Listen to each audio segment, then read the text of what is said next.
Welcome, everyone, and thank you for joining us for the East Mediterranean Business Cultural Alliance, EMBCA, of the Voices of the Children of Greece, Oral Histories of Cold War International Adoptions panel discussion. My name is Lou Katsos, EMBCA's president, and I will be moderating today's panel. Our distinguished panel includes author Professor Gonda van Steen, the Koraes chair in the Center for Hellenic Studies and the Department of Classics at King's College, managing editor, columnist of Katheremini Nikos Konstantaras, Associate Professor Mary Cardaras, Chair of the Political Science Department at California State University, East Bay, Financial Consultant Robert Lipsky, Author Retired Educator Maria Heckinger, Co-host of Persisting podcast Alexa Maros, and chef assistant for the University of Connecticut, Robyn Bedell. Before we start our panel discussion today, I'd just like to take a moment of silence for those in Alas who perished recently in the train derailment, and for all those who are out today in the thousands who are out in memory of those who perished. A moment of silence.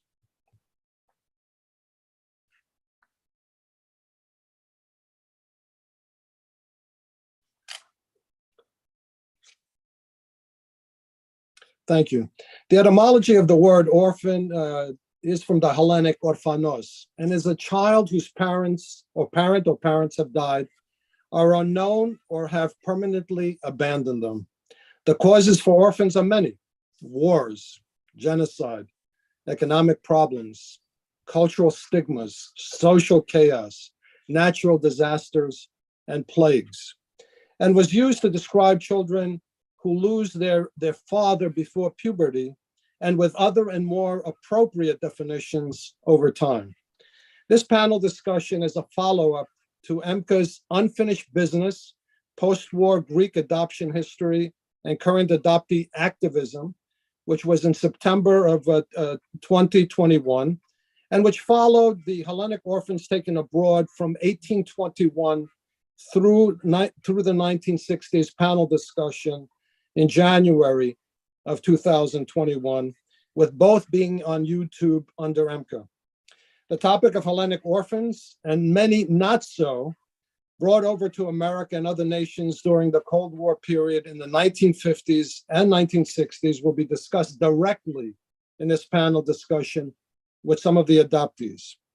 We are honored again to have with us Professor Gonda van Steen, Associate Professor Mary Cardaras, and Mary Cardaras and Nikos Konstantaras, as well as honored to have with us Robyn Bedell, Robert Lipsky, Maria Heckinger, Alexa Maros, as we discuss their oral histories and the very important and significant Hellenic topic in the book, Voices of the Lost Children of Greece, which was edited by Mary herself, an adoptee. We hope this panel discussion and conversation, which will continue, contributes to a continuing wave of research, discussions, and results on this very important topic of post-war Hellenic adoptee, unfinished business, and activism. Our first panelist, which I'd love to introduce, who's been with us on more than one occasion. Gonda has held the Koraes chair in the Center for Hellenic Studies and the Department of Classics at King's College in London. She is the author of 5 books: Venom in Verse, Aristophanes in Modern Greece, Liberating Hellenism from the Ottoman Empire, Theater of the Condemned, Classical Tragedy on Greek Prison Islands, and Stage of Emergency, Theater and Public Performance under the Greek Military Dictatorship of 1967 to 1974. Her latest book, Adoption, Memory in Cold War Greece, Quid Pro Quo, is a groundbreaking seminal book on the topic, which takes the reader into a new uncharted terrain of Hellenic adoption stories that became paradigmatic of Cold War politics and history. It is the founding classic on the subject, which exposes what is an unreported and mostly unwritten chapter in Alas's history. The book has also come out in Hellenic translation with Ekdosis Potamos. These adoptions from Hellas to the United States are among the oldest and already fraught post-war international adoptions, 4,000 children between 1948 to 1970, and merit further study. Last time, Professor Gonda van Steen was with us. She outlined the post-war but essential Cold War Greek adoption history and assessed the numbers of Hellenic-born children sent to the United States and to the Netherlands. Her talk was entitled The Post-War Greek Adoption History, Why an Unfinished Business, and briefly outlined the historical evolution of the Hellenic adoption movement and the vulnerabilities and loose ends it left behind for thousands of Hellenic-born children that were affected. She is a tireless champion and internationally significant advocate in the fight to leave no stone unturned until the Hellenic post-adoption history becomes finished business. We are honored to have her with us today. Gonda, thank you for being with us. Thank you very much, Lou. It's always a pleasure to appear on the EMBCA panels, but I want to thank you personally because you've been in the vanguard of putting this conversation out in the open. You've been an unwavering supporter from the very beginning. We thank you for it. You are the one who made also this panel possible.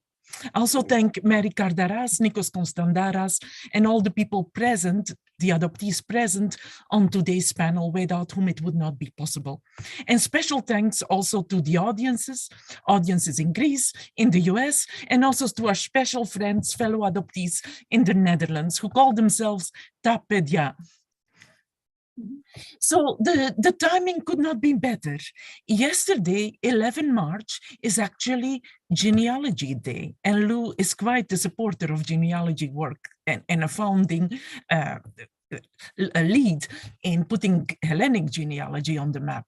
So genealogy then is people's desire to know their roots and all the resources and wisdom they bring to it. Of course, for the people who are adopted, it's a poignant reminder that that search for roots is very difficult and maybe even impossible, no matter how hard they try. There are people among us who, for the past 65 or 70 years, have not known their roots and have actually very few or hardly realistic hopes of ever learning them. So that means we need all the help we can get. And you people in the audience, and especially Lou, the fellow adoptees, have been doing very wonderful work by bringing this volume out, Voices of the Lost Children of Greece.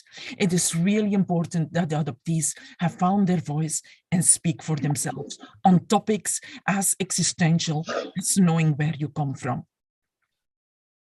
So in a nutshell then, a few quick facts about the history, since Lou has indicated already where you can learn more about this history in previous panels. To restate it, some 4,000 children were sent from Greece to the USA in the 1950s and 60s, and another 600 from Greece to the Netherlands in a slightly later period from the late 1950s, and again all through the 60s. A few handfuls went to other countries, but those are the hardest ones to locate because they are somewhat singular cases. But the movement, there's really a sense of a movement of adoption towards the USA and to the Netherlands. That puts Greece in the forefront among the first of the post-war international adoption history. And you've all known about the Korean adoptees, very well known, the Irish adoptees. The Greek adoptees were not very well known, and yet they are the first mass movement of children from a foreign country going to the USA in big numbers. So this history then covers Greece during the early Cold War. I emphasize that because most people tend to think that it sits solidly in the late 1940s and thus in the Civil War. We need to expand the span of our thinking about adoption all through the 1960s. That means that most of us listening could actually very well have been adopted to the US because we are probably just about that age, baby boomers that we are. The oldest person in our group is born in 1953. Nobody here is born in the 1940s. Some adoptees had their mothers born in the Civil War. So that tells you just how long of a phenomenon, and in the end also an unnecessary phenomenon, this adoption movement to the US was. First, a movement to find families for orphan children with a humanitarian purpose, but soon enough, a tainted movement of finding children for people who want to make a family. And that's where the unnecessary adoptions come in. Now, this history has been covered. We have also received a lot of media attention. And yet, each time I talk about this history to a new group, I get this rather skeptical question that I really have always lingered about. And they say, they look me in the eye and they say, have you actually ever met anyone who was adopted? And I almost crack up, because meeting people has been a part of this research. In fact, meeting people was what started this research. I felt there was an unanswered, nobody had delivered an answer to these people for 60 to 70 years. So of course, people and interviews have been a part of this process all along. But when I first approached people, they were very shy, very private about their experiences. They did not want to go in with their full names. And they kind of felt always a little bit insecure as to whether their personal story is even a piece of the puzzle of a bigger history. But today we celebrate that all of that has changed. These voices, the people before you, are empowered. They speak for themselves. They write for themselves. They are who they are. They want to be known by their names and by their experiences. And it's a moment of celebration because it's the first time ever. You're looking at the first collective volume produced by adoptees with adoptees. And it is life experiences being poured into the history of Greece. In Greek, we have an expression, ta éζησα αυτά, ta έχω ζήσει. There is history that you know of, and there is history that you have lived. I belong to the category of people who can only learn about it. I haven't lived it. So time to make room for the people who actually have lived the adoption history.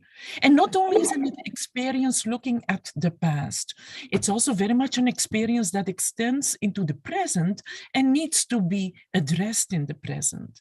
These people still look for their roots, for their records, and they meet with a very inconsistent, mixed bag approach on how their records are being handled. And they look to restore their citizenship. They want to break out of a gridlock that has lasted for decades of being spoken for, being written about, or the worst, being decided upon. All these passive voices are now active voices, and they're here in front of you. And we want Greece to meet them again. We want them to welcome these people home, hopefully before the Elgin marbles are welcomed home. We want people to be symbolically restored to their Greek identity before the Parthenon marbles get there. And this, people, is not in the hands of the UK government. It's in the hands of the Greek government. So bring them home, deliver the nostos to these people who know very little about that Greek identity part of their history. This is not a history of shame. We're way beyond that. This is a history of an opportunity, a future of an opportunity to take progressive, effective action for Greece to show the best of itself, to redress this, deliver the records, restore the citizenship, because the expertise and the technology exists. And it would place Greece actually in a global conversation. Look around you and you see adoption histories everywhere. Korea, the Netherlands, the UK, Ireland, Switzerland, Belgium, France, everyone seems to be engaged in looking again at their historic adoptions, what went wrong and what can be corrected. Ireland, typically associated with the bulwark of conservatism, has opened a portal where anyone who's passed through institutions or adoption or who was mistreated as a birth mother can apply and have all their documents open to them. This is new. Greece has the technology to say the same, to do the same. If Ireland can do it, everyone can do it. So then, this is not just a reflection of the past. It needs to be a movement extending into the future. It's a matter of giving voice or taking back the voices of the most voiceless of history, because these children, when they left, had no voice in the process at all. So I welcome this first collective effort of the adoptees to speak and write for themselves. And rest assured, it won't be the last. Thank you. Thank you, Gonda, and thank you for being in the forefront of this particular issue. You've been out there, a courageous individual. We've seen you, obviously. I've seen you in Athens. I've seen you everywhere, just fighting the fight. And your book, was a landmark. I mean, your book was a landmark that introduced the topic, actually, which people didn't know really much about. So thank you for that. Our next panelist is Nikos Konstantaras. He is a columnist for the newspaper Katharomini, the leading Hellenic daily, and contributing a writer for the New York Times International Edition. He is the founding editor of Katharomini's English edition, which is published as a supplement to the New York Times in the Hellenic Republic and Cyprus, and he edited it from 1998 to 2017. He was managing editor of the Hellenic edition of Katharomini from 2004 to 2017 and Athens Plus. A well-known international journalist, he has worked as a correspondent for the Associated Press in Athens from 1989 to 1997 before joining the Hellenic Press, and has reported from many countries covering the broader region. He studied ancient Greek at the University of Witwatersrand in South Africa, and has been a researcher and writer on the topic. He worked as a correspondent for the Associated Press from Athens from 1989 to 1997, which I mentioned earlier. And he has also been a contributor to various international media, including Microsoft Network UK, The Guardian, The New York Times, The Nation, The Irish Times, and many others on a variety of topics. He has covered the issue of Hellenic adoptees that we are discussing today. Thank you, Nico, for being with us today. Thank you very much, Lou, and thank you all for having me join you. I'm very honored and moved, because this is a story that I have been following closely since 1995, when I was working as a reporter for the Associated Press in Athens. And at that time, there was an explosion of stories and interest in the issue. But then it was seen mostly in the context of the stolen children of Greece, which, as you know, was the story of children that were taken from their mothers at birth, and the mothers were told that the child had died, and then through a series of middlemen, they were given up for adoption with nobody knowing where they went, and they certainly knew nothing. At that time, I came into contact with a few people who had learned that they were from Greece, or perhaps had known for some time, but now were making the effort to find out who they were, what their story was, and they were trying to come into contact with their mothers or any other living members of their family. It was a very intense time, and among those that I know of, some investigations had a happy, rewarding end. Others were frustrating, unsettling. Some were even unhappy in how they played out. At the time, there were a number of associations and lawyers who were involved in trying to help these people investigate their roots, and a lot of media interest around this. As time passed and the internet came into its own, and then especially with Facebook and social media, people were finding their way without great involvement from a little bit outside of the public eye, I would say.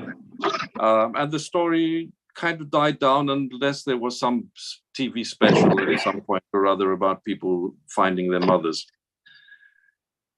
But generally there was a feeling that we know the story, okay, there's a lot of sadness and mystery there, but not much else to know, and we all went about our business.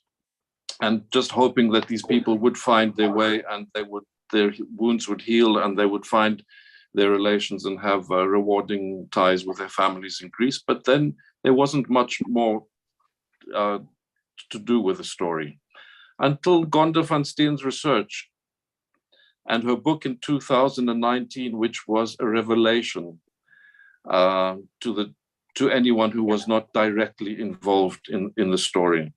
Her book, Adoption, Memory, and Cold War Greece, Quid Pro Quo, just showed us just how much we did not know, even those who pretended to know something about it, like myself.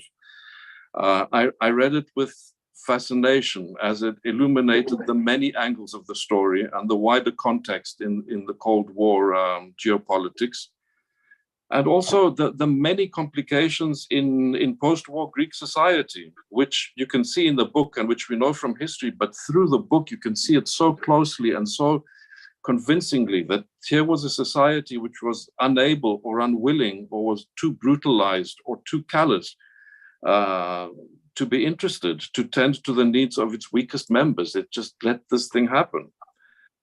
And Professor van Steen, in the broad terrain that she covered and at such great depth and with such authority and compassion, revealed the great forces that drove this mass adoption, but also the very high cost to those who were caught up in it, who didn't have the slightest say and who were treated as children and who, I'm sad to say, are still being treated as children.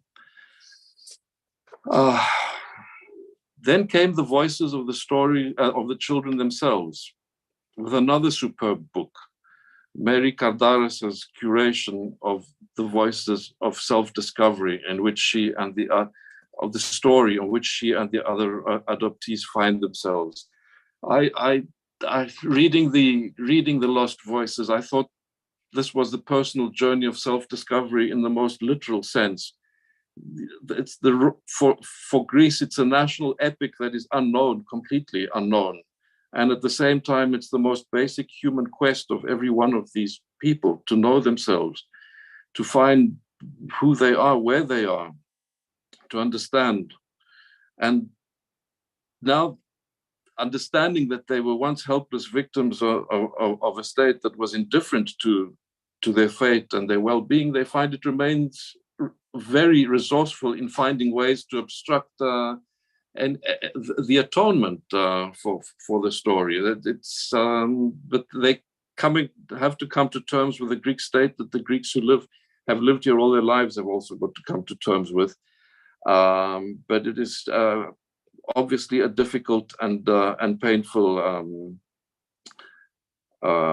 interaction here. Gonda spoke of the need to address the issue in the present, which is what I feel very strongly to, and in the future. And that's why I would like to contribute a little bit of why I think there is such obstructionism in the case. I don't know about particular issues and particular cases, but generally from my covering Greece for the last 40 years and trying to come to terms with it, I would just like to offer a few points that may be useful for the discussion and how we go forward. There is a lack of a political will to solve the problem, as we know, but why? Why is that? What is this lack of political will? I think there are a number of factors, and one is the fear of the unknown, of those who are in positions of authority. They don't know where the story will lead, so they don't want to rush into anything, they don't want to concede anything. Will any sacred cows of the past be affected? And if they are, how will this affect the present? And how will this affect those taking any decisions? Will some of the adoptees, or perhaps all of them, seek compensation for the way in which they were treated? And how will this play politically? I'm not saying that this is definitely happening. I'm saying why I'm trying to understand why this inexplicable obstructionism. Then there's a fear of responsibility, which we find all across the Greek public sector always. Those who have the power to sign on to sharing the files, will they have the self-confidence to do so? will they have the necessary legitimacy and the political backing to do that if they come under fire for whatever might come out of these files? Our understanding, of course, would be that nothing could be as important as people's right to get these files, but we are not the people who are worried about doing that. And this has always been a decisive factor in Greece, this national inertia. It's this fear of each other and this fear of being caught out, having put your signature to something that maybe you shouldn't have. And it leads to a lot of dead ends and to the rot that we see when we see two trains heading towards each other on the same track, because anything that could have stopped that would have been held up through all these political considerations about what it might mean if they act proactively. So would any political party or association be able to score points against anyone who was involved in helping solve the issue? These are the questions that come to them. And then there's also the general lack of interest. Things are held up, things go slowly. Will any government be made to feel that the cost of doing nothing on this issue is actually greater than the risk of trying to solve the problem? They have to be pressured, and they have to be pressured hard on this. Gonda van Steen's absolutely tireless efforts and her arguments and her research have proven beyond any doubt that there is absolutely no excuse for political procrastination or bureaucratic obstructionism in the story. And that has to become known more broadly. And Mary Cardaras, with her brilliant work and the voices of each one of the children now very adult speaking, all of these are contributing to creating a turning point in the story. And there is a very broad understanding that this is a cause that must come to fruition, that this battle must be won. So now it's up to those who are in positions of authority and those who have a voice to press those who are in positions of authority to push for a just resolution even after so many decades of delay. And as we all say here in this group, on this panel, in this discussion, is that people have to be given the information that is relevant to them, and their Greek citizenship has to be restored. And the only way to solve the injustice is through justice, and no one must be able to argue against that. So thank you very much. Nico, thank you so much for being with us. And obviously to the politicians, the truth shall set them free, because they've been dodging and weaving for a long period of time on these particular issues, not only for the adoptees, obviously, but also on a lot of other issues that you mentioned, the do-nothingism, the bureaucracy, the system that has been set up, which could have solved these things very easily, very openly, and again, to Gonda's point, would have worked for the benefit of Hellas. But unfortunately, we are still waiting. Thank you, Nico, for being with us today. Our next panelist is Professor Mary Cardaras. She was born in Athens, Greece in 1955 and was relinquished by an unwed teenage mother who was banished from her home, her family, and her village. From maternity hospital to orphanage to foster care to a ship across the Atlantic with her new adoptive grandparents to New York, then a plane to Chicago, and a car to Gary, Indiana. Mary arrived to a new home, new Hellenic American parents, a new family. She became a journalist, documentary film producer, and academic, earning a PhD in public and international affairs. Today, she is the chair of political science at California State University, East Bay, and is the director of the Demos Center at the American College of Greece in Athens, which sponsors the Nostos for Hellenic adoptees. She is an advocate and activist for Hellenic adoptees who are searching for kin, for family, who want open access to their adoption records and their Hellenic citizenship. Mary has written the novel, the novella, Ripped from the Roof, an adoption story in which she gives voice not only to Hellenic adoptees, but to international adoptees everywhere as they navigate returns to their birthplaces, their birth relatives, and reclaim their stolen origin stories. As an adoptee, Mary has compiled an anthology of Hellenic adoptee stories, what we are discussing today, and the title of today's panel discussion. It was a pioneering initiative, given that no previous Hellenic collection existed in English. The essayists, some of who are with us today, as voices of the lost children of Greece, with their oral histories of post-war international adoption, tell their stories, and the stories include her own. They strike home the experience of international adoption, whose impact is lifelong, but is not properly measured, let alone acknowledged. The insight to the lifelong consequences of being an adoptee, adoption, and the stigma attached to it, which impacts and characterizes one's life at times, a feeling of abandonment, which can be eased in the form of welcoming Hellenic-born adoptees back home to Hellas. She, along with Gonda and others, have been champions of advocating Hellenic citizenship, stripped from them as children and infants, and also by making it easier to obtain their birth and adoption records. Welcome, Mary, and thank you for being with us again today. Lou, thank you for organizing this event, and thanks for all you do for the Greek diaspora. Thanks to Honda van Steen for all you do for Greek-born adoptees over many, many years. It must be very gratifying to see some of us here, as I like to say, your research come to life. Thanks to Nikos Konstantaras, one of Greece's best and most trusted journalists, who has devoted many of his columns to the issue of Greek-born adoptees. Nico, we are grateful. A special thank you to Anastasia and Konstantino of Potamos Publishers in Athens, a great publishing house, who are translating Voices of the Lost Children of Greece into Greek later this year. Finally, thanks to my family, my friends, and my Greek teacher, Marcos, in Athens, who make me feel so welcome whenever I come back home to Greece. About 50 years ago, I was in Bloomington at Indiana University. I was a freshman and had gone alone to see Zorba the Greek. Of course, what else?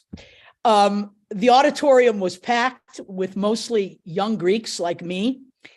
In the dark and flickering of the movie, a young woman leaned forward to my back and whispered in my left ear. She said, "Isn't Irene Pappas so beautiful and such a great actress?" I slowly turned my head toward this stranger and whispered back, "Yes, she is both beautiful and a great actress." That woman who whispered in my ear was Alexa Maros, who is also on our panel today.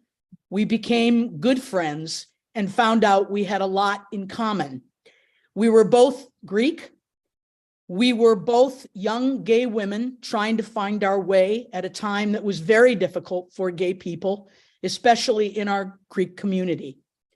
Alexa seemed so strong and confident, but me, I know I was hiding away from home because I was ashamed and I was a disappointment. We were both from the Chicago area. Our parents knew each other. In fact, my mother went to high school with her father in Gary, Indiana, and they were friends. But most remarkable of all is that we were both born in Athens, adopted from Greece, and at the time thought we were in the same orphanage, Mitera. I had scarcely met anyone who had been adopted and had met no one who had been adopted from Greece until Alexa. I thought Alexa and I were so special and that we were the only ones. How little we knew at the time. I'm ashamed to say that I was not aware of my own history, and I am certain that no one ever told me about the history of Greek-born adoptees until I met Honda van Steen. The death of my adoptive mother, Amalia, started me on a path that I never could have imagined or anticipated.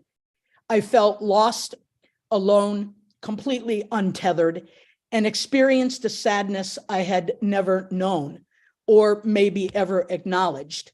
I felt like an orphan again that I had been and was told all my life that I was. I returned to the church to hear my language and to be with Greek people.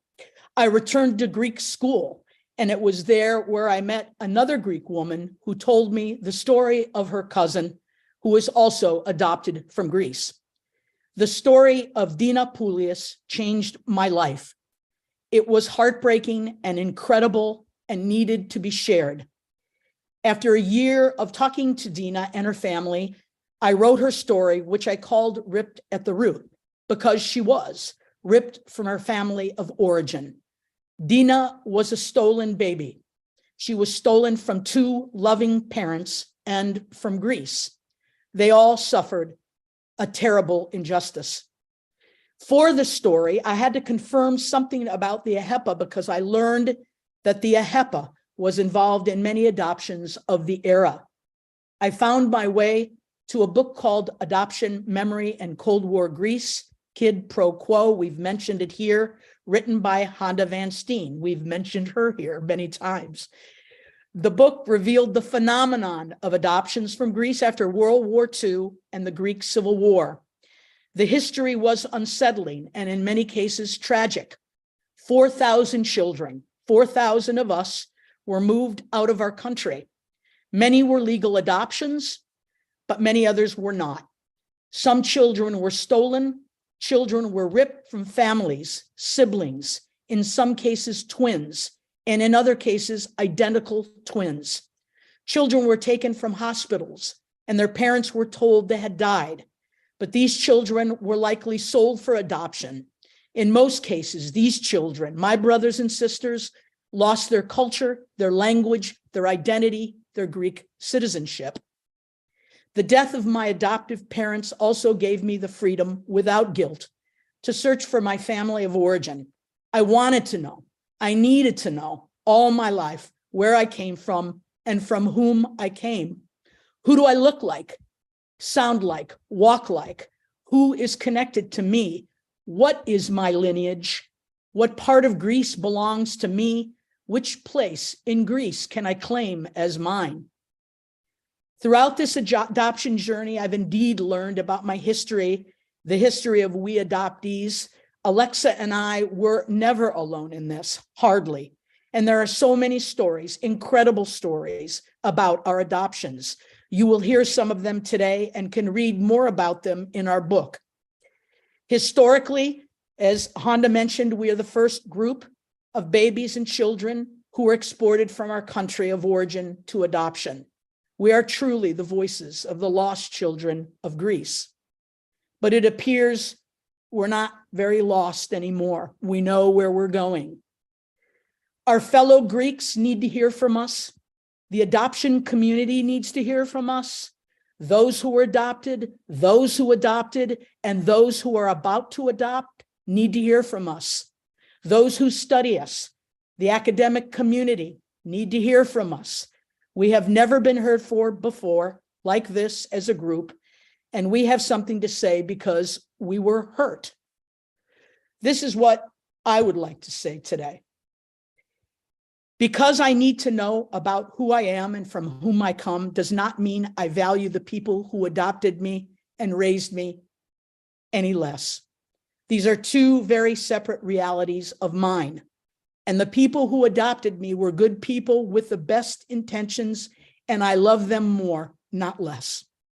But adoptions have repercussions, and baby adoptees grow into adult adoptees who need their identities from birth. We are often criticized. Why do we live in the past? I heard that just this last summer. Well, maybe we do to some degree, but that is because in many cases, our past are strategically held from us. Mine is. I still do not have all of my records, and I want them because I deserve them, because they're mine. To the government of Kyriakos Mitsotakis, please don't wait to fix things. it can't ever be good. Release us from the past by providing information that belongs to each of us. On behalf of those 4,000 among us who are still searching and need our adoption records to complete our searches, open the adoption files, all of them. You know who you are, but we need to know who we are. Being born Greek is our identity, and we were stripped of our citizenship when we left our country. This has nothing to do with who we went to or why we went to them, or some have said our lives were saved. This has everything to do with our birthright. We were born in Greece of Greek parents. We can prove that, and we request that our citizenship be restored. This is neither controversial, nor is it difficult to achieve. And if citizenship is being handed out to actors and authors and academics, we organic Greeks are entitled to ours. Dina Poulias should be first in line, and Alexa Maros should be second. I don't include basketball superstar Giannis Antetokounmpo in this group, who was finally granted citizenship. He was born in Greece, educated there, and is as Greek as we are, and is an incredible ambassador for the country. My essay in the book is the final essay and is a tribute to my first mother. She deserves so much more than she ever got. Forced from her home, her village, her family, she was encouraged to separate forever from her own flesh and blood. As Honda van Steen has said, birth mothers live in a gridlock of shame. Mine certainly did, and was so shamed, in fact, that she created a new persona, changing her name to Maria Papacosta, my first name as hers, and part of her last name that was my birth father's name, Costa. She even told people she was adopted. She was thrown out of her home, and when she became pregnant and felt so betrayed that she wanted to sever from her own family by creating a story of adoption for herself. Perhaps a reminder of what she thought she had to do, give her baby away, what would be her only child, to strangers. We need to treat birth mothers with respect, and we need to let them make their own decisions about whether or not to keep their babies. Adoption isn't a game, nor should it be a business, but I can tell you this: people are still being sold and trafficked into the system of adoption, even to this day, and all over the world. That is the case. These babies are not commodities. We were not commodities.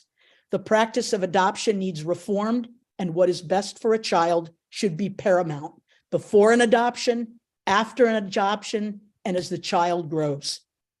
Ευχαριστώ πάρα πολύ. Ήταν μεγάλη τιμή. I'm grateful to be here today with my brothers and sisters, and thanks to all of you from wherever you are for being with us. Thanks, Lou.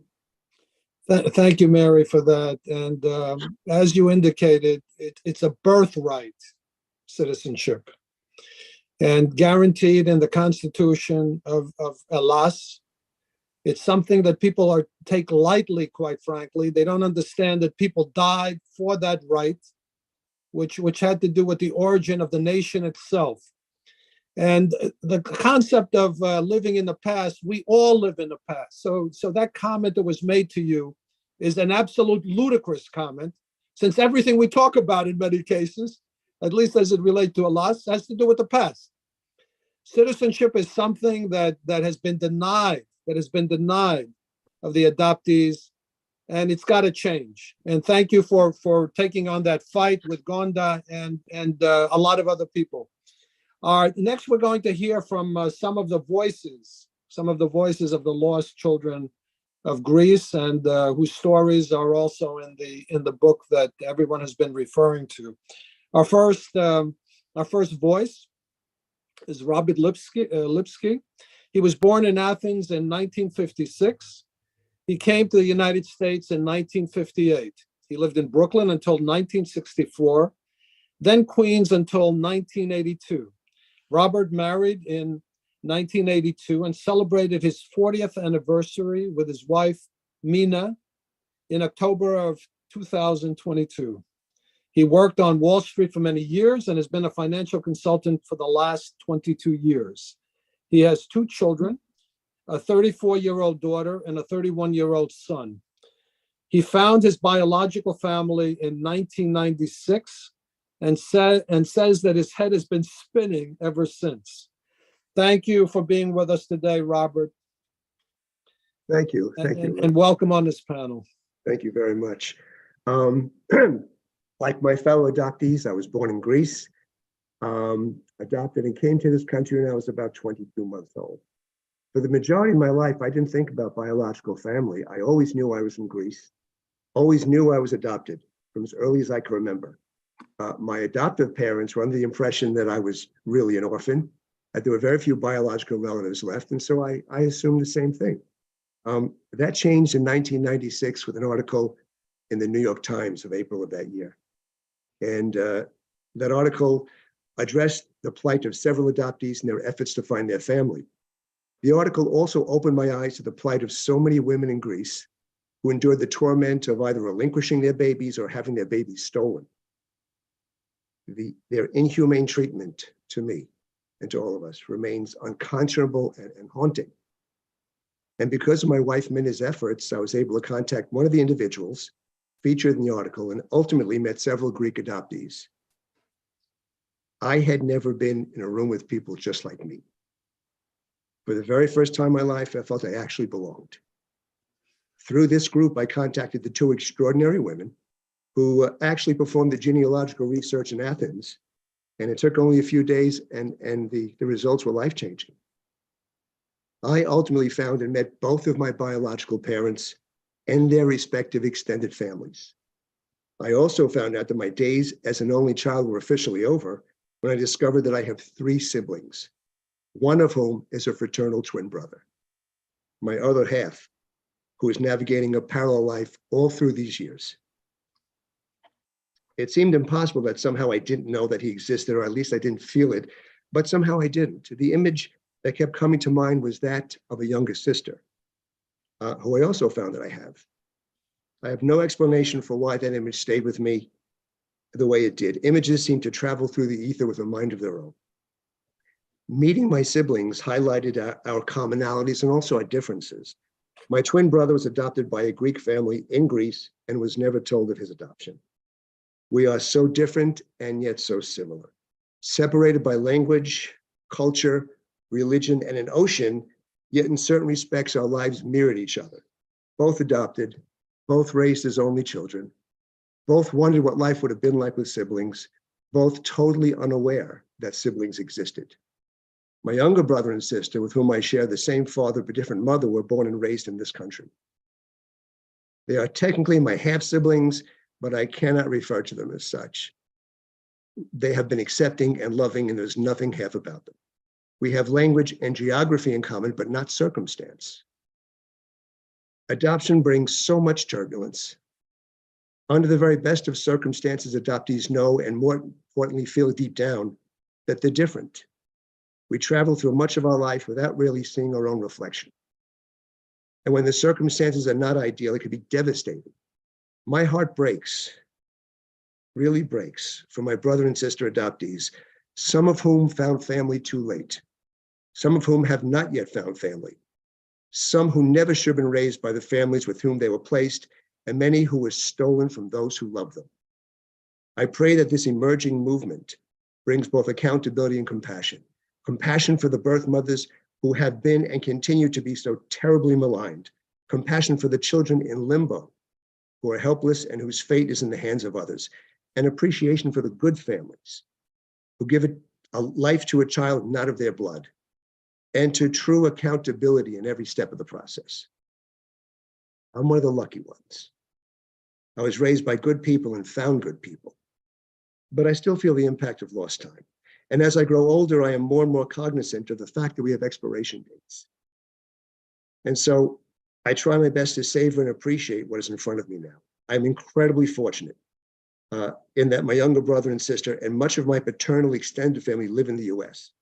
And that has offered me the ability to share experiences with them in person.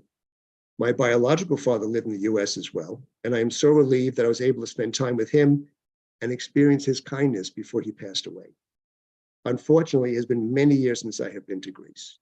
My biological mother always remembers anniversaries and birthdays, and though I correspond with her and my twin and maternal extended family there via email and social media, I have missed an entire generation of children growing to adulthood. I long to return to that beautiful place, and my sadness at the years that I've once again lost is profound. But all I could do is look to the future, and I will always remain grateful. I am one of the lucky ones. Thank you. Thank you so much. And again, one of the things I have to mention it again that I thought was so poignant actually is the use of the word blessed. Okay, and what you wrote in the voices. I mean, that word was used multiple times, and thank you for that, because in many ways you have been blessed. Have you considered Hellenic citizenship or no in your case? I would welcome it, absolutely. Absolutely. Okay, thank you so much for that. Our next voice is Maria Heckinger. She was born in a hospital in Patra in 1953. The local orphanage was her home for 3 years until she was adopted by a family in San Diego in California. She was raised by a loving mom and mentally unstable dad. Her home life was difficult. She left home and supported herself with 2 jobs to pay for college. In 1981, she moved to Vancouver, Washington, where she met her husband and enjoyed a 31-year career as an elementary and middle school education teacher. Her first trip to Alas as an adult was in 1984. Through sheer serendipity, she found her birth mother, a woman who held many secrets. She travels to the Hellenic Republic as often as she can, enjoys pickleball with friends, and spends time outdoors in the beautiful Pacific Northwest. She is the author of Behind the Third Door, which has 3 narrators: her birth mother, her adopted mother, and herself. The book is a tale of 2 mothers and their connection to one child. One mother was shamed because she had a child, and the other because she couldn't. In the book, she tells her story based on documents and oral histories given by both mothers, and her experience in a tale so miraculous, it reads like fiction. Welcome, Maria, and thank you for being with us today.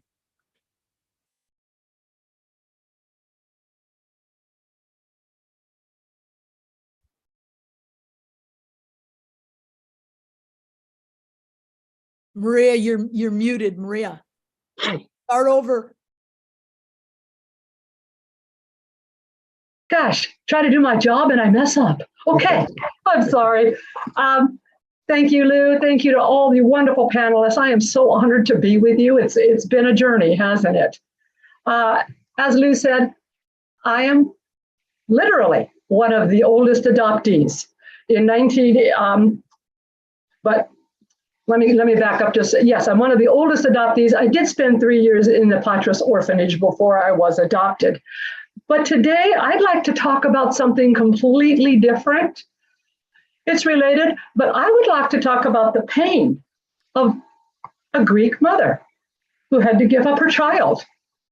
There's a lot about adoption, of course, and I was blessed, absolutely, to spend 35 years with my mother and watching her pain, learning about what had happened. So I'd like to give you a little background about my mother, and then I would like to tell what I was able to witness for 35 years. My mother's name is Hariklia. She lived in a mountain village on a Greek island. Her mother was killed when she was 6 years old, and when she was 7, she got polio. Can you imagine having polio in a mountain village? She would spend the rest of her life in a brace and an orthopedic shoe. She was 15 years old when her father's best friend and business partner raped her. He told her he was doing her a favor because no one would want a cripple like her. So she was being naive about womanhood. She didn't even understand what had happened to her. She didn't even know there was a word for that. So actually, she thought she had, as time passed, she thought she had a stomach tumor. She actually thought that. growing inside her. Months later, though, it was obvious, at least to the villagers, and her father exiled her from the only home she knew forever. The day I walked into that Patras orphanage in 1984 changed my life. I met the director. He took me on a tour of the new orphanage building, and we got to talking, and I guess we hit it off. We went back to his office. He was under no obligation to show me anything. But as I said, we kind of connected, and he opened up everything for me. I was given access to my ledger entry and all the paperwork left with me in the baby box that Patras had sitting outside on its gate. Let's see.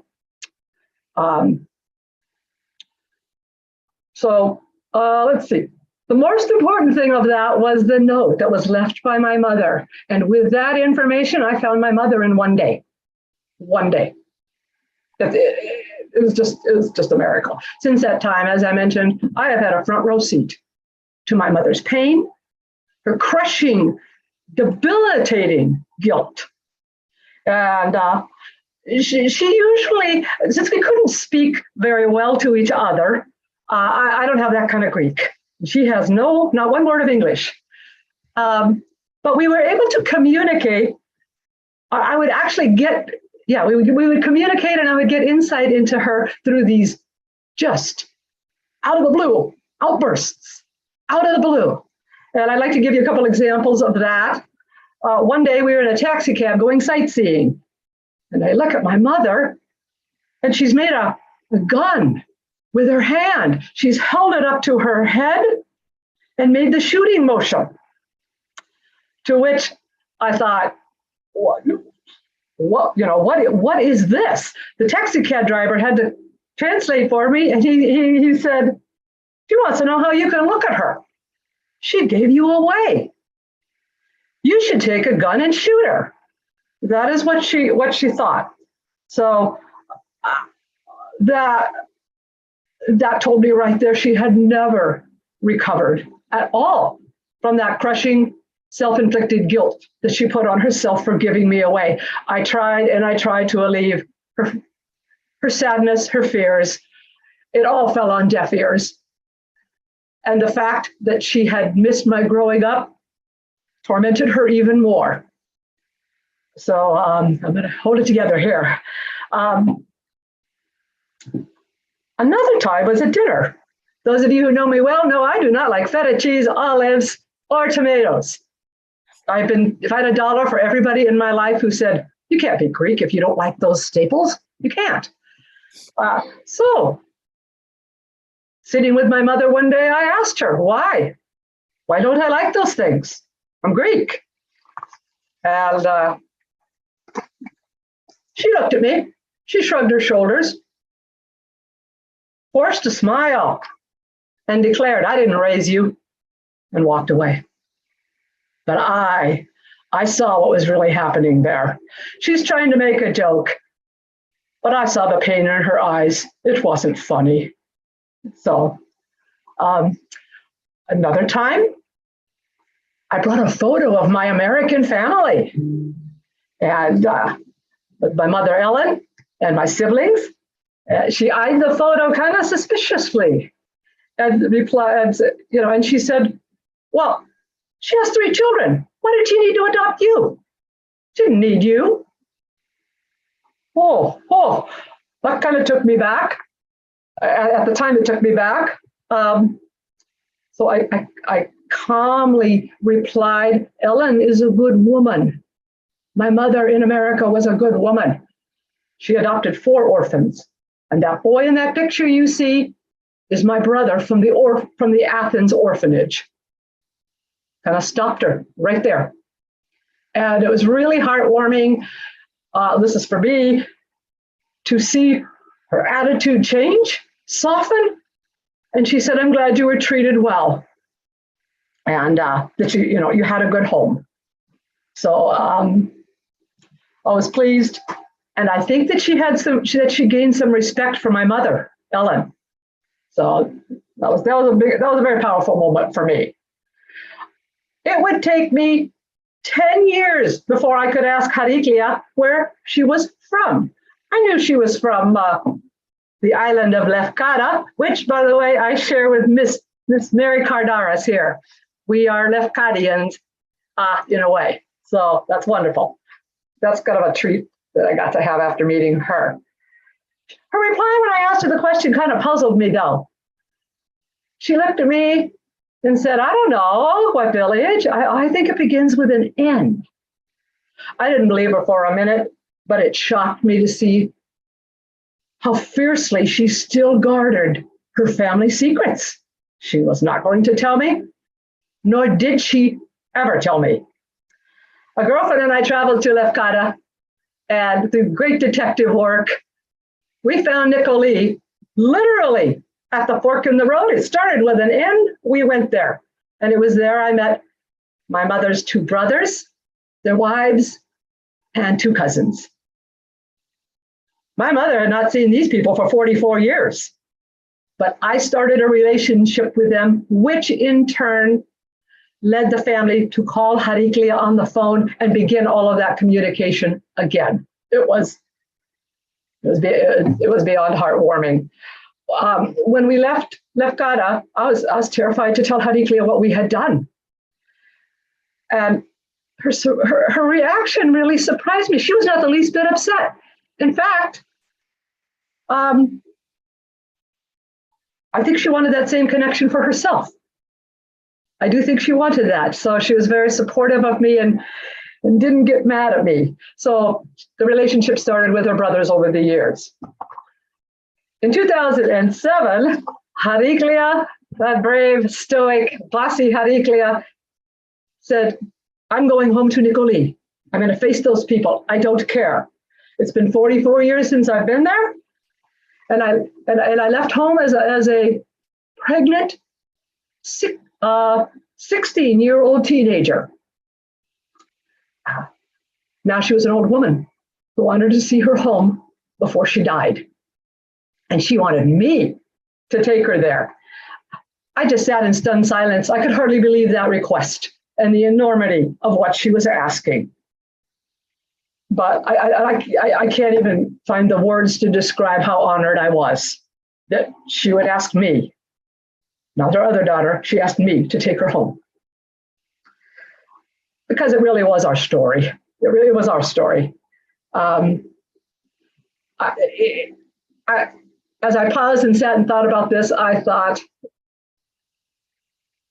Hariklia and I have literally and figuratively come full circle. It's not often you get to see that in your life.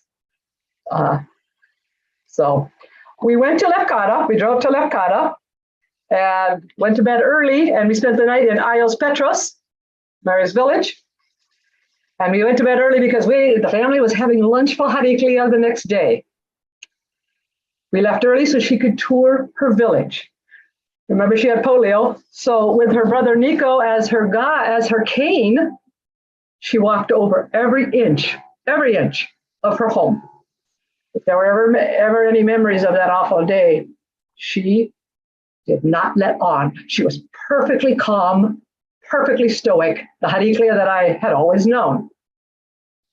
As we're walking, she turned to me and said, "Thank you, Maria. My death will be easier now that I have returned home." So, tears. Okay. As we're sitting in the village, her childhood friends, somehow word had gotten out. Hariklia was on Lefkada. She was here in Nicoli. Friends started coming. Friends from other villages, people who lived in other places of Lefkada. Childhood friends came to see her. She greeted them warmly, and I actually saw her smile more than once. She was living her life on her terms, and she was happy. And it was one of the most beautiful things I have ever seen. Oh, okay. Next, the lunch is served. And the table was fit for a king. I figured that I figured out quickly that honoring the return of a sister deserved something very special, and it was. Brother Nico gets out the wine and pours a toast and welcomed his sister back home. Overwhelmed by such an outpouring of love, even Heraclea could not hold back the tears running down her face. During that lunch, I noticed Heraclea stopped eating. She was just sitting there, deep in thought. And the look on her face told me it was something very important. So I gave her time. I wondered if she was reflecting on the twists and turns of her life. I hope she was basking in the thrill of being home. So after so many years, I asked her to put her thoughts into words. I'm not going to say it in Greek. I don't want to dare make a mistake, but it translates to this.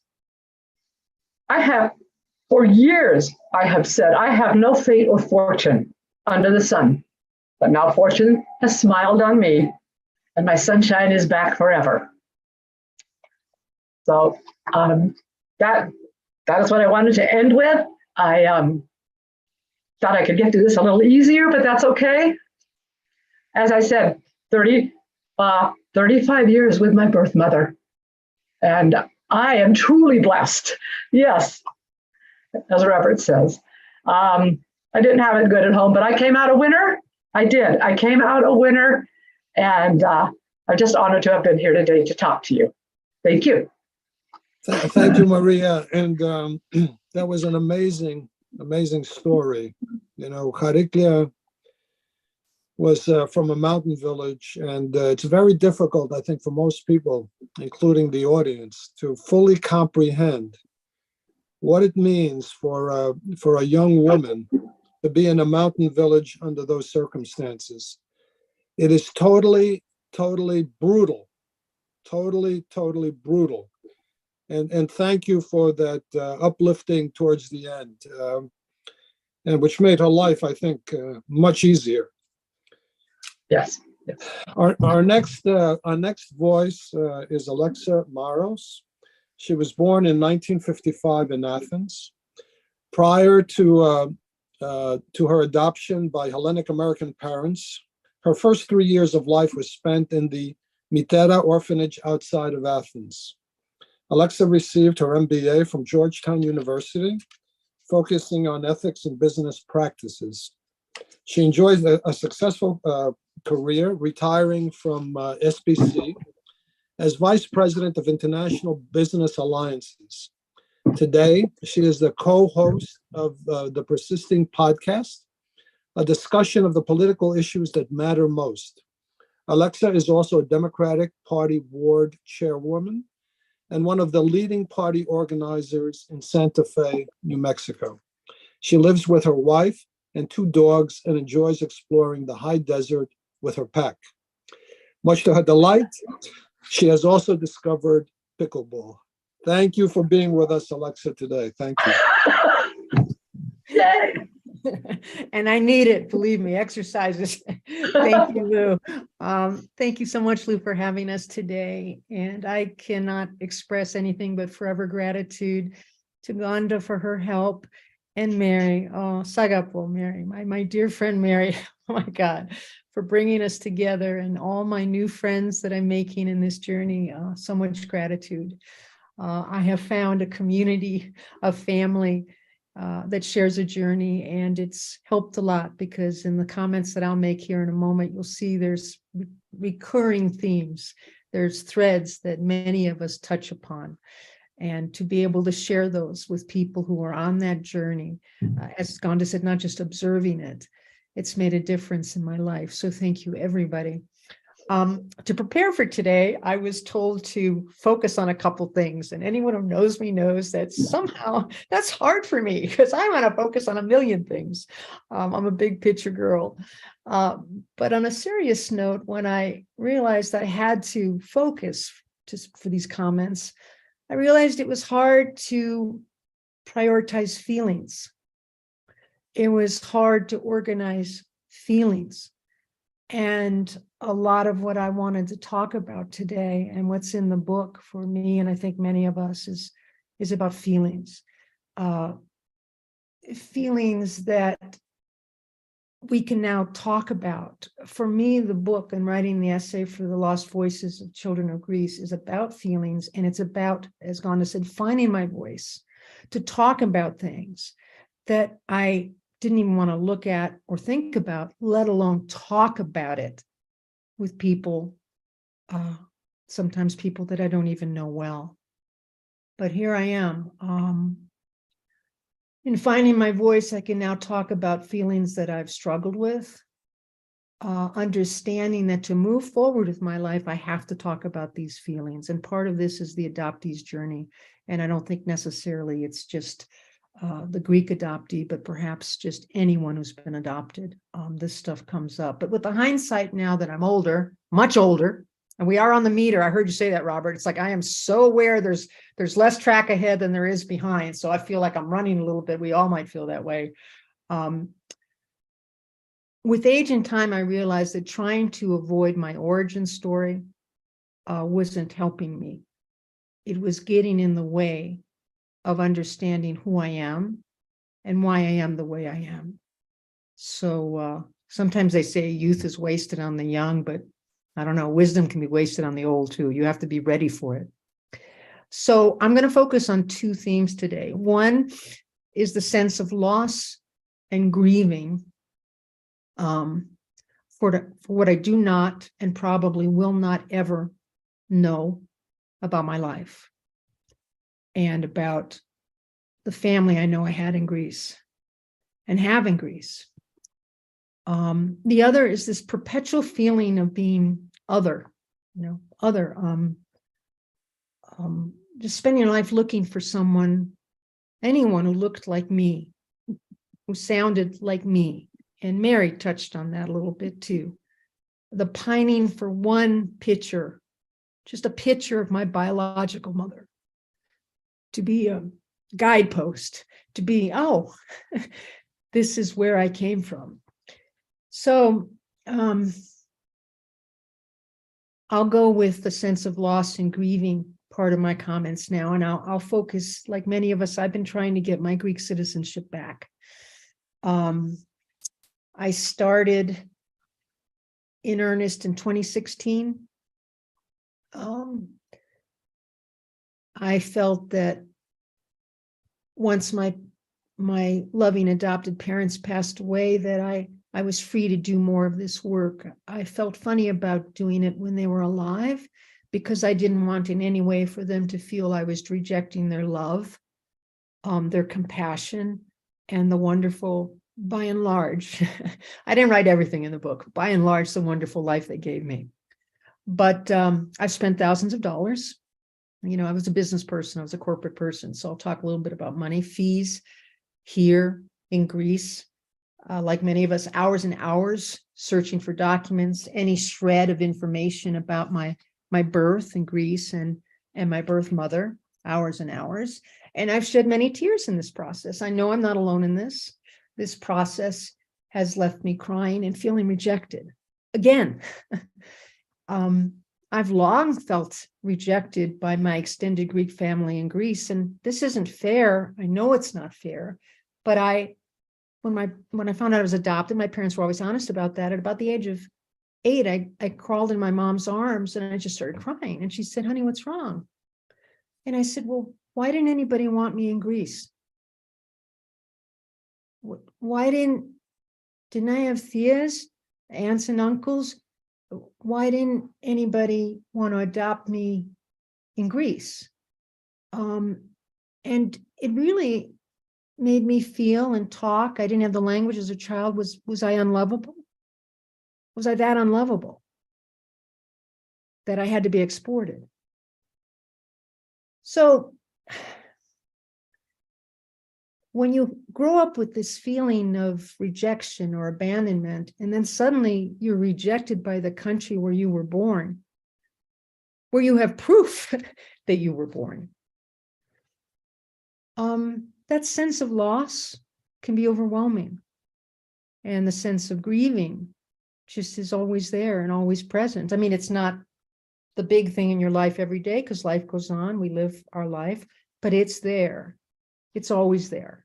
And it's just whether you want to look at it or spend a moment to be in touch with it or not. So I was born in Athens, Greece, as Lou said in his comments. I was born to a Greek mother, a Greek citizen. That much I know. And I know a lot more thanks to Gonda's help and opening some doors I could not open on my own. And I can prove this. I can prove that I was adopted from Greece, born in Greece, but it doesn't matter. And to some of the comments, I listened with great interest to Nikos's comments about the bureaucracy, some of the issues, governmental shame, governmental attempt to sweep things under the rug because maybe they don't know how to handle it.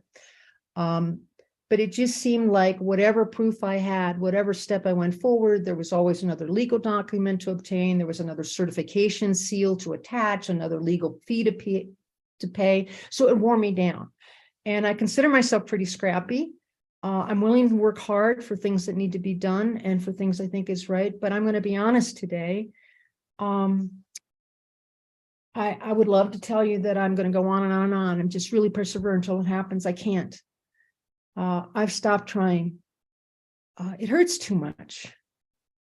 So I've stopped trying to get my citizenship, or as Lou said, my birthright, because it's broken my heart too many times. And self-preservation, something I feel that we all know something about. We've all had to get pretty good at.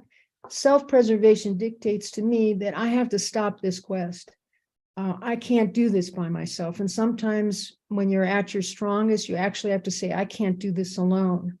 But my fondest hope is that together, as a community of people who care, journalists, academics, people who have access to the media, that together we can get there. And that's my fondest wish, is that we can all get home together. And I'm optimistic. For the first time in my life, I'm optimistic. And this book and forums like this have helped me to feel that way. The second topic is on feeling other. And perhaps this is the adopted child's plight more than not. But there's something about being 4 years old, being put on a plane, and in a matter of hours, you realize that you've left everything you knew behind, because even a little person has a life. At this point, we have memories. At this point, we have relationships.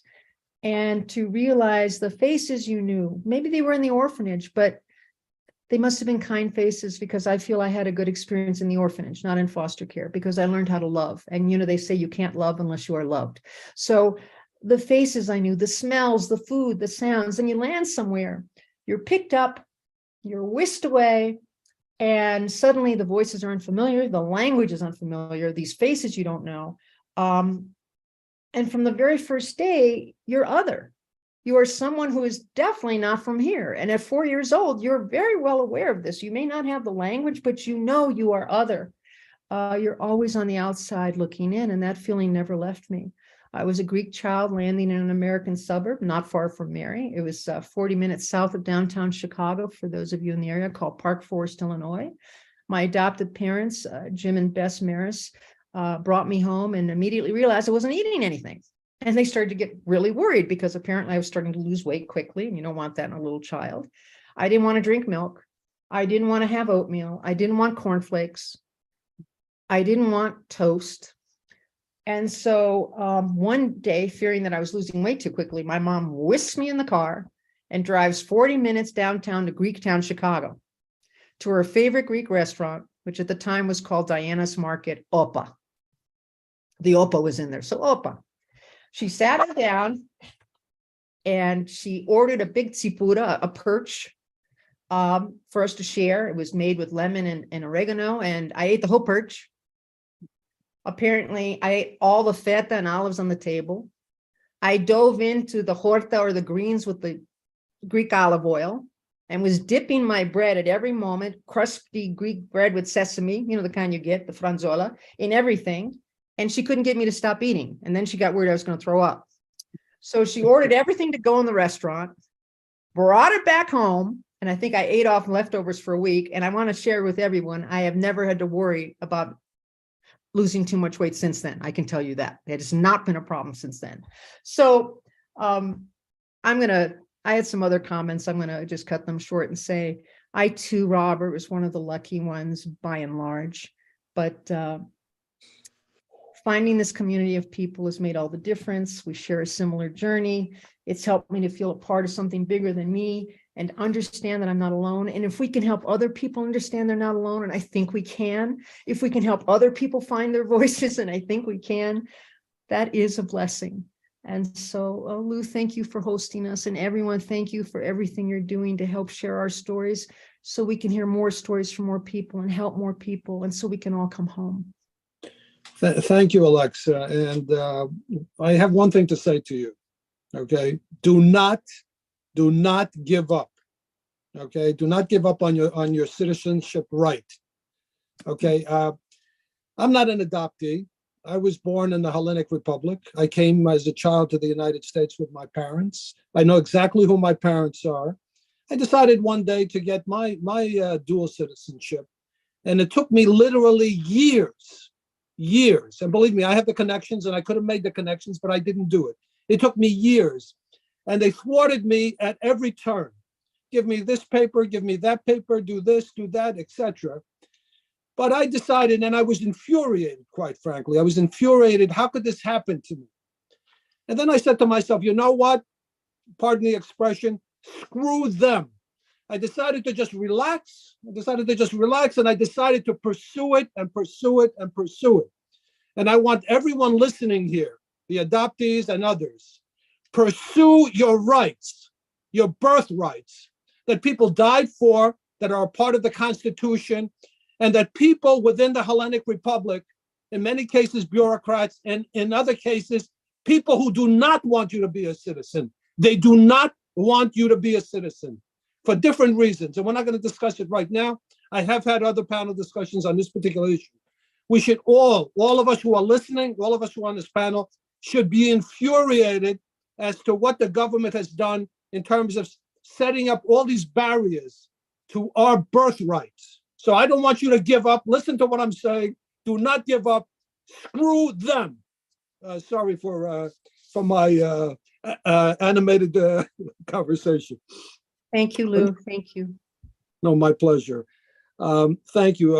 Our last voice is now Robyn Bedell. Robyn Bedell was born as Yanula Yiannopoulou in 1957.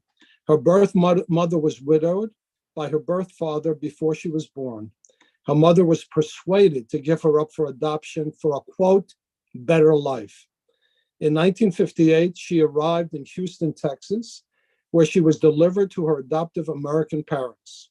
She was raised and lived in San Antonio until August of 1992, when she married, moved to Connecticut, and had two children of her own, who are now 26 and 27 years old. She has been a chef assistant for the University of Connecticut for a decade. Robyn found her birth family in 2007. Going home to her family in the Hellenic Republic is always on her mind. Welcome, Robyn, and thank you for being with us today. Thank you so much, Lou, and thank you to everybody. I am so blessed and honored to be here and to be able to share with you a little bit about my life. Yes, I lost my father before I was born. I had 4 other siblings at the time that I knew nothing about. I never got to meet my sister Georgia, as she died, I believe, in 92, before I even knew that there was paperwork hiding for me to be able to find my way home. I did eventually receive all of the paperwork from San Antonio, with all of the letters of correspondence between the attorney that handled my adoption in Athens and the priest in San Antonio that worked with him. I am one of the ones that should have never been given up. I had a big family. My father had 3 other brothers and a sister. My mother had 1 brother, but there was, I'm assuming, too much poverty in our entire family for anybody to be able to pitch in and help. So between, I'm not sure even how she met the attorney in Athens, or the priest even found my parents in San Antonio, but he knew, the priest knew that my adoption should have never happened, for the reason being, when my adopted sister was in California, she found him, she found the priest, and they had a nice conversation. And the priest asked her how our lives turned out, because he thought about us both very often, because he knew that our mother did not want anything to do with adopting a child, much less two. Yeah, I don't really want to elaborate on that too much, because it's very upsetting. I had 3 siblings at the time when I found them. I have the letter from Red Cross telling me that they were able to find my mother. In 1997, before this happened, I contacted the American Embassy in Athens, and they advised me to call the Hellenic Red Cross Tracing Center. It took 2 years, or 10 years, I'm sorry. It took 10 years, but I finally got, before I got this letter, was when I received the phone call from my sister's house. It was, that day changed my life, because I wanted to go home, but I had 2 small children and knew that I couldn't leave them, because I know what it was like to be left or to feel unloved, and I did not want them to feel unloved, and I'm so sorry. So I waited in I went to Greece for the first time in February of 2008. I was terrified, just absolutely terrified to get off the plane. I was crying and I was upset, and the woman asked me, "What's going on? Are you okay?" And I said, "I'm going to be, but I just don't know what I'm walking into right now." And when I got off the plane, everybody was there. My 2 brothers and my sister and their families were waiting for me. I still was I knew that I was home, because my sister and I we're basically almost twins, but we're 4 years apart. I wish that I could speak with them, but it's very difficult. I've only been to Greece. I can count them in the number of times I've been there on less than 2 hands. And there's still the communication barrier. But my biggest problem right now, and what I want to talk about, is there's no reason why I should not have my citizenship recognized or restored. I have my Greek birth certificate with both of my Greek parents' names on it. Yet I'm still having problems. I have contacted, I don't know if this is going to be acceptable, but I have contacted the consulate in New York several times. I started contacting them in 2020. I got every document that I needed to have apostilled and translated. I got all of that done. They had my entire file in 2020. I never received anything from them. I believe it was last year I reached back out to them. I have reached out to the consulate several times with no return emails, no return phone calls. I reached out to them again this last year, and I was told that my entire file had gone to Athens in December of 2021. I was never contacted, never notified. They have everything to prove who I am, with just one problem. My name is not on the family registry. For some reason, the only thing I can think of is that my mother didn't put my name on the family registry because she probably never thought I would find my way home. But I did. And that was the best day of my life, actually, when I walked into their homes and I saw that they all had the same baby picture that I have. I knew I was home. And that's really what I want to do now. I just want to be able to go home without a return date, if that's what I want to do. I don't want to have to keep going back and forth. I haven't, I am going to share a little bit. I want to read a little, if it's okay, a paragraph from a letter that one of my brothers wrote to me after we first found each other. It's dated the 12th, it's dated December 8th of 07. We'd made first contact in November of 07. He starts out, "My dearest sister, it is very difficult for me to write this letter to you after so many years have gone by. When you left Greece, I was 14 years old, and that image has remained in my mind for all these years. Destiny played a large part in finding each other, and the shock of this great news make all of us speak and think about you all the time. In that period of time, when all these things happened to our family, it is very difficult for me to explain to you in one letter. I was 14 years old, but understood a lot of things which were happening, but there was nothing he could do. There was nothing I could do.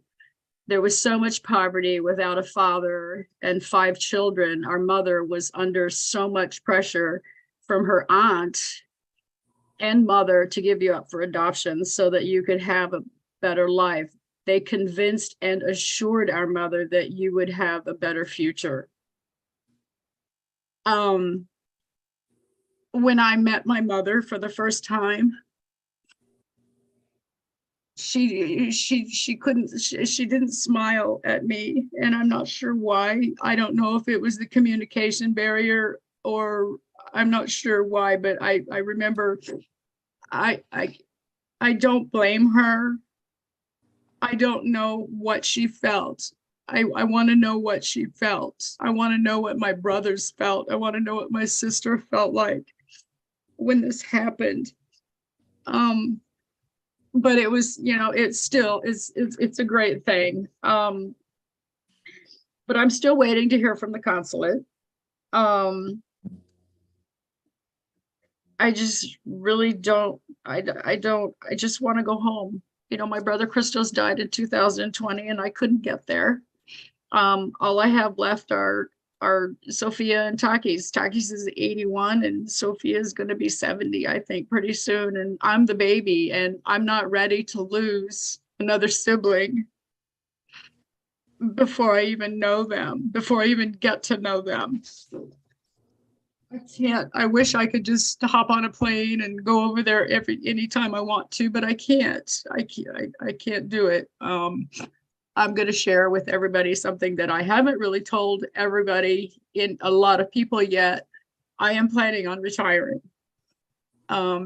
very soon, and I'm going to go to Greece after the 1st of September. I don't have dates yet. But I'm going to go to Greece and I'm going to spend 2 or 3 months there with my family for the first time. I've only been able to go for 3 weeks at a time, but when I go, I'm going to stay for a while so I can just feel that. I have never felt the type of unconditional love that I received from the first day I arrived there here in this country, except from my kids.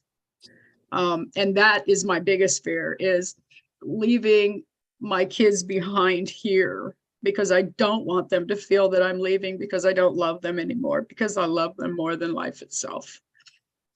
I really don't know. I'm going to let you take over, Lou, okay? But thank you so much for letting me speak out. And I'm sorry that it was a little emotional for me, but it's been an emotional ride for me for the last I got emotional myself, and again, listening to you, Robyn, and listening to Alexa and to others, this concept of people not giving you your birthright, your citizenship, is a very serious thing, and I don't want anyone to give up.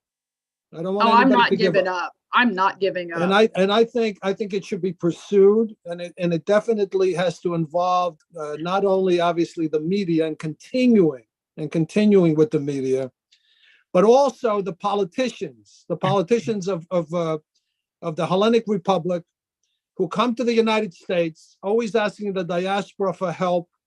And, you're our people, you're more Greek than the Greeks and all this other stuff, looking for all types of things for help. And we give them help. And then when we try to get our birthright, when we have, even in your case and in Alexa's case, etc., where we have the paperwork, they make it almost impossible to get something that is your birthright. And we have to not stop. We have to non-stop, because this has been going on for years. As I told you, I myself, I decided to just get my dual citizenship. I didn't care, to be honest with you. And it took me literally, 6-8 years, but I didn't give up, and I'm not going to give up. And this thing that you mentioned with regards to the Hellenic Republic Consulate in New York, okay, is problematic. The former consul general did in fact do a pilot program where they upgraded their system, let's say, for people to put in their paperwork. But within Greece itself, there is a mechanism and a checking process that basically is not interested in giving people their rightful citizenship. And we have to discover who these people are. We have to have this discussion. And this has to, again, appear in the media. So let me open up the discussion. And I want to start with you, Gonda, because you and Mary, who have been after this for a while. Tell us some of the hurdles that you had to go through, and what are some of the barriers that are still in the way of getting people their citizenship, and in particular getting their records. Well, thank you, Lou, and thank you, everyone. I think the talks very much complemented each other, and it's amazing how much came out. But just to be quick here, the citizenship case needs to be made on as many documents as the adoptee can assemble, of course, right? That's logical. So it's very important that the adoptee gets their records. Some organizations are in the forefront of open-mindedness. I mean, credit here to the ISS, which has just digitized its record and does provide access. And of course, that's good for the adoptees who were handled by the ISS, but so many other adoptees, for instance, those who were handled by the Greek social services, PICPA, face a wall of indifference when it comes to their file. So files are not shared, and then information in the files that can help prove citizenship or descendancy is also not shared, because the gatekeepers believe that they have every right to either not give out the information or parcel out bits and pieces, or as in Mary's case, to even tell her that there's nothing of interest in the file, which is hideous, because according to the law is on the adoptee's side. The European Personal Data Protection is on the adoptee's side. You have a right to have your data protected, but you should not be the one being protected from your own data. As much as there is data protection, you have a right, like the Freedom of Information Act in America, to have the data that pertain to you given to you. And as soon as people start judging whether it's interesting, important, sensitive, indiscreet, whatever, none of those value judgments should play. So people should get their records, and with whatever records they can assemble then a stronger package and hopefully put many more cases forward for citizenship.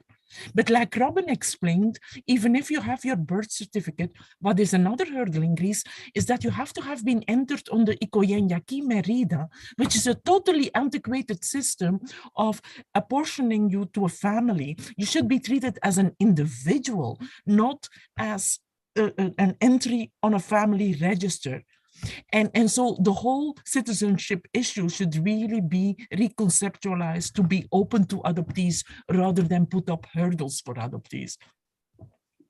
Let me ask everybody another question. And Nico, I don't know if you know the answer to this, but I did have a panel discussion talking about dual citizenship when we were going into the 200th anniversary of the Hellenic Revolution. My whole concept was, it's the 200th anniversary coming up, and let's all become dual citizens, okay? Whoever can become dual citizens. And one of the parties that I had on the panel, from memory, was also in charge of the Citizenship Bureau, or whatever you want to call it, in Athens itself. one thing he mentioned was that there was an independent agency that actually the paperwork went to through Athens, okay, that wasn't even part of the government, that was checking these things and whether people should pass through the system or what have you. Does this still exist? I'm not exactly sure what that might be, but there is an office of Italiana citizenship, and there is a Γενικός Γραμματέας, a general secretary, whom I've met in person. But the argument I always get, and even today, is that they're afraid that people will use this, let's say they give citizenship to all the adoptees, that some people will use this track to get in even when they're not entitled to, that some bad elements will use that as a backdoor. And here I have an issue. What bad elements? I mean, if you have the records, if the records are there, what bad elements? Are they afraid that the bad elements are us? I mean, we're the bad elements? They don't want us to come in? Now, let me ask you a question. Is there also political scenarios involved with that? In other words, do they check your family's background to see if they were communists or something else? I'm not sure about that. I doubt it. But again, people should be treated as individuals who were once citizens. That's the key. We are not seeking a citizenship that starts from scratch. We are seeking the restoration of something that people already have. And in the Greek citizenship law, it literally says that you cannot lose your Greek citizenship against your own will. Well, did any one of these people lose their citizenship with their will? Of course not. They were children. So we are literally, we have the law on our side, but there is lack of political will to act on it. And the idea that we should somehow not modify the law because somebody might slip in is, you need a law. It's a totally ludicrous argument. It's totally ludicrous. You need the law because you need the law. If then additionally you need expertise and checks to make sure that the law is properly applied, all the more power to the law. But you need the law because it's the right thing to do. I've also been told in no clear terms that we shouldn't make this political. We're not making, I've been shouted at, scolded for making this into a political issue. And my answer is, it's not a political issue, it's a moral issue. No, it's not a political issue. Mary, go ahead, please. I was going to ask Nico, you've heard from some of us now, Nico, and, I'm wondering if you have any insight, ideas for us. I mean, how we move this needle. We've been working for many years, and what do we do now? I think that everything that you and Gonda have done is completely on the right track. You've done everything possible that can be done. What needs to be done is to make the politicians feel that they will be embarrassed if they don't solve this. I think that it's time to press them loudly and publicly and shamelessly, if I may add that, without being ashamed to do that. And I'm very willing to be part of that. So, they never move unless they have to. Sorry, Robyn? I can do that. I can call them out. I will do that. Well, I think it's more than calling them out. I think there has to be, as you've been doing with these movements, with these discussions, with the media, Nico and other people.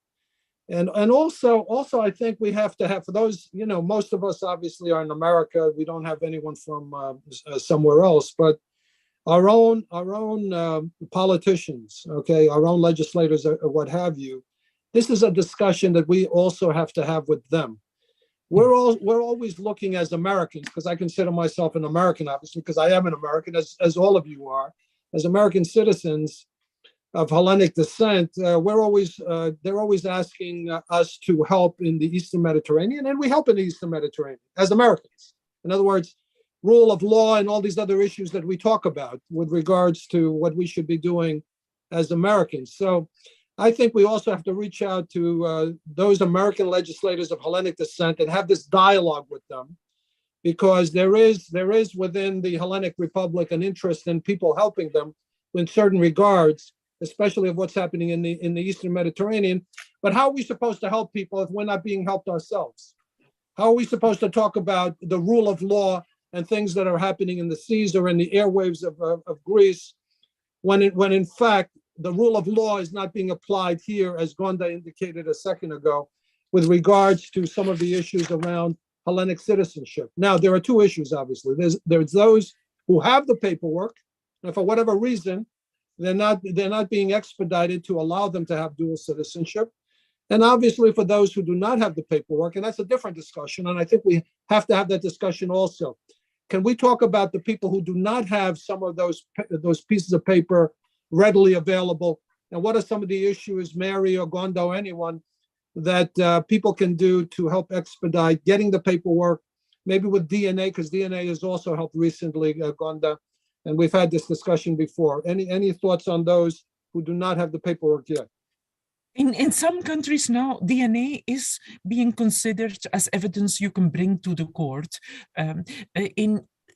Most people will have some record somewhere, so there is still work to be done in locating it.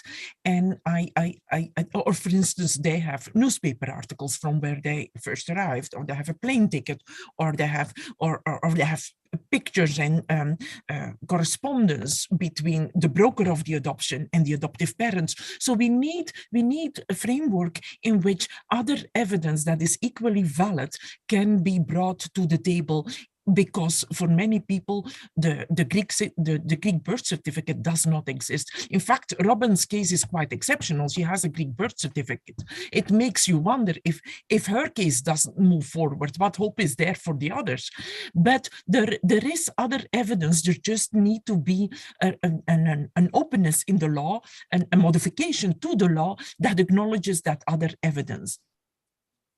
I think we also have to have, there's things obviously that take place in the Hellenic Republic. I know all of you go down there, or some of you go down there on occasion, speak to reporters or what have you. But I think we have to do something also maybe in one of the major cities of New York, have actually a live discussion on this particular thing, so we can pursue the issue and invite others. Now, I invited some people to this panel discussion, okay, who I'm not going to name. I understand why they didn't want to attend, quite frankly, and I gave them the out. I'm talking about Hellenic politicians now, and I gave them the out, which is okay. Hopefully they're listening, they understand what's taking place here, and I've got to tell you that it's a very annoying, disturbing, disgusting thing, in my opinion, when people have their paperwork. Okay, and they have to go through this thing. When Alexa talks about the thousands of dollars she spent with consultants, lawyers, things of that nature, it's totally ridiculous, because the system tells us, when you go into the system tells us that you don't need lawyers, you don't need anything.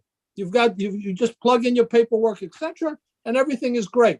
But that's not the way the system works, because something happens. There's a clog in the wheels. When you set in your paperwork, there's a clog in the wheels in ELAS itself. And we have to find out where that clog is. We have to expose the clog and ask them, why isn't that paperwork being addressed? Why are these people waiting for years when, in fact, after a few years, like Alexa said, I'm going to give up. I'm going to give up. No, you're not going to give up. I don't want anybody to give up. And Gonda, because we've been with the genealogy sites for many years, how many hundreds and hundreds of people with paperwork and everything who have literally given up. Yeah. Because the system is causing you year after year after year after year. You're just ground down. You can't continue anymore. They force you to give up, and we have to find in ELAS where that clog is in the wheel, okay, and push it forward. Any comments on that, anybody? You won't find the clog. It's all clogged. It's all just clogged. There's an artificial intelligence developed over decades that just finds a new obstacle every time one is passed. It just multiplies like a tumor. Yeah, but Nico, at the top makes the decision. Okay, ELAS is a top-down system. Theoretically, we talk about our system in America as being bottom-up, what have you. the clog is at the top, because the top, if the top gave direction, because the top has all these people working for the top, and there's only 5 or 6, I don't know how many families, generation by generation control the whole system. You know better than I do. I don't know these particular things, but it's at the top. So if it's at the top, then we have to go to the top, or at least pursue the top till some type of unclogging of the wheel is. Nico, any comments? Well, the top is definitely the way to begin, but that's not the solution in itself. It takes a lot of pressure and a lot of finding the people to press. And I agree with you fully. I never thought of this, is to use American politicians to press for this. If you have that leverage, please do think about how to use that and put pressure on the embassy, the US embassy, to press for this. That will get attention. Well, there's no doubt. Listen, I had. Yeah, go ahead. I'm sorry. Go ahead, please. Sorry, what needs to be done is to make it costly for them to avoid it any longer. They will not do something that is not going to be worth their while doing. I totally agree. I had the first session with some of the state legislators, for example, a few weeks ago, to have a discussion. We were talking about the East Mediterranean, and I was taking it from a different angle. I don't want to hear this angle that, we're Hellenic Americans and we have to support Greece and all the rest of that. I like the angle where we're Americans, period, of Hellenic descent, and we are supporting Hellas or Cyprus or whatever, because it's in the interest of the United States of America. The interest of the United States of America, which is much a stronger thing than saying we're agents of a foreign nation, which we're not. So I agree with you, and I thought about this, quite frankly, to bring this issue within the legislators. And in the United States, there's about 40 to 50 state legislators, for example, because our system is bottom up. Our system does start with the state legislators that go then to their Congress people, to their senators, and then it goes up the system. And this is an issue that I think we who are here, most of us obviously, including the adoptees, are American citizens. This is something that we have to have a discussion from a different angle, And I think one of the angles will be, and I'll bring it up myself in the next session that I have with the state legislators from around the country, the United States, to have this discussion. And Gonda and Mary and some of you, I think we have to all be in this together to bring up these issues to them. Robyn was going to add something. Robyn? Yes, Robyn, please. Well, the only actual phone call that I got a return call about was initiated after we contacted the embassy, I believe in DC, and they contacted the consulate in New York. And that's when I actually got one of the only responses. Who are the Hellenic authorities? He was very cross with me too when he called. He was almost irritated that he got called from the embassy, wanting to know, why is this taking so long? But he did call, he did send me another email, very almost rude, but he did let me know that my file had been sent to the Hellenic authorities. Can I have a file number? Can you give me a case number? I have asked 2 or 3 times for that. I've left 2 or 3 phone messages wanting that so that I might be able to track my own records myself and not bother them anymore, but I've got nothing back. So in other words, even though you got a response, it was a non-response response. No. Okay, so. All right, we're going to wrap it up. So if we can, just some final thoughts. I'll start with you, Gonda. Some final thoughts on our discussion, and if you want to talk about where we go from here, that's totally fine with me. Yes, I reiterate that there are 3 outstanding demands that can actually be an opportunity for Greece rather than sending Greece in a spin of shame, which is absolutely not what we wish to do. The adoptees are assets to Greece and should be welcomed as assets to Greece, Greek as they are. So they seek what I call the 3 R's: records, more research, and restored citizenship. It's as simple as that, and it can all be done. Thank you so much, Gonda, and thank you again for everything that you do. We will get together at the appropriate time. Hopefully, we'll coordinate, all of us, whoever wants to join us in Athens, and we'll have a fantastic time. And we'll go with Mary. Mary said she has the place to go where we can dance all night and have a great time. Nico, some final thoughts? Any thoughts on the panel discussion or anything you like? First, I'm very, very grateful that I was part of this panel. I was very moved, and I'd like to thank you all for the honor of me being part of this.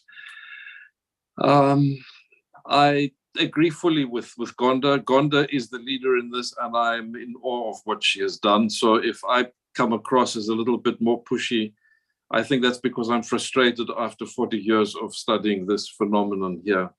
And don't believe that patience helps anymore. And I don't think you make more enemies by being pushy, because it's the only way to get things done. It needs some strategizing. Maybe we can work on that. Maybe we can see it bit by bit and make a plan. Nico, thank you for that. And of course, the honor was ours for you to be with us today. Thank you again. Mary, some thoughts, final thoughts? My final thoughts are that I want to say this. I love Greece. I love Greece, and I always will love Greece. And it has problems, and it's emerging, it's rising. And I love Greece, and I want the Greeks to know how much we love our country. It's very important that they know that we do and support it. And I'm never giving up, Alexa Maros. I will never give up. You may be tired. I'll give you a little rest, but I'm not tired, and I'm going to keep right on going until this is finished, because the Hellenic Republic is going to be stronger because of us. It's going to be better because of us. And we're going to love it more because this will happen and needs to happen. So Lou, again, thank you. Nico, my God, thank you for being here. Honda, and my brothers and sisters, always a delight to see you. Thank you. Yeah, Mary, thank you so much. We're like Odysseus, we're like Odyssea. We want to just go back home. All we want to do is go back home. Oh, we want to go back home, my God. Our home is not allowing us to have our birthright. That's absolutely amazing. It's actually shocking. And I totally agree with you, Mary, that in fact, we can be a huge benefit to the nation. We can be a huge benefit to the nation. But here we are, our ship is out there in the sea, and they're not allowing us to dock. They're not allowing us to dock in our homeland. Robert, some thoughts, final thoughts of our session? Mainly for my brother and sister adoptees among us now and who are listening, who are still searching. I pray and I hope that you find what you're looking for. We all deserve that. Thank you so much again, and thank you for the uplifting spirit that you had. Thank you for what you wrote. It's fantastic. All of you have been fantastic. Maria, some thoughts, final thoughts. I just love this. I learned so much. Nico, I learned a lot. Everybody's story is as compelling. They're compelling stories, and they should be out there. And I'm all for putting pressure on the Greeks. I'm throwing my hat in the ring. I'll be willing to help. I do not have a Greek birth certificate, so I have tons of paperwork, but I'm missing that piece. We're all different. Everybody has a different problem, or I don't know. But I'm just honored, and I learned so much today. And thank you. No, we're honored. As a matter of fact, next time you're in Lefkada, go visit the Lefkadio Hearn Museum. The Lefkadio Hearn Museum. And Lefkadio Hearn actually becomes a part of this story, because he himself, to a certain degree, was abandoned by his parents, and his story of going to Ireland, and then from Ireland he was born in Lefkada, by the way, that's why he's Lefkadio Hearn.